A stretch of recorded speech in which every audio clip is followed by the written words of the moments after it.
hankali saman komai yaban ka zan yi mai baiwai don ka ne nake komai so na so ka dan magadinka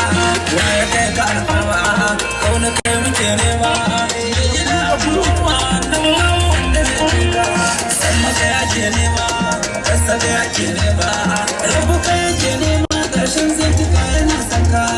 an ji inda ba kai ba an ji inda ba ka so ba ban ji inda ba kai ba wanda ya so ka ba shi ba kuka kai ka san yana da yana da waye san shi ba ka kai da shi kuce hira waye ke ba tsara inda ka ji ba ko ruwa zubin gaba wajen karka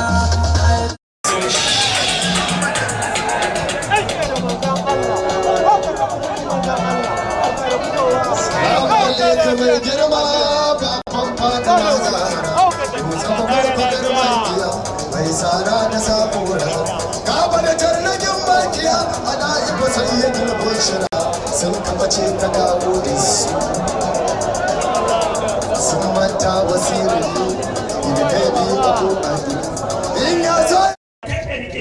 kowa ya tike ba shi da shi kai ne mai shi wa kullukum bir rasulillahi wal qabisul garafan min al bahari aw rashafan min al diyami wa wajibuna ladayhi inda haddihim kowa da matsayinsa matsayin irin ya naka Allah bai ba wallahi inda shi yana ina ya masoya mahabbatar rasulillah ya masoya mahabbatar rasulillah abokin rasulillahi sallallahu alaihi wasallam ai wajen manzan Allah ya zo ɗata ko ga wasa ita ko ya kawo labarya da zai karɓa ina kai da hakuri ina shiga gida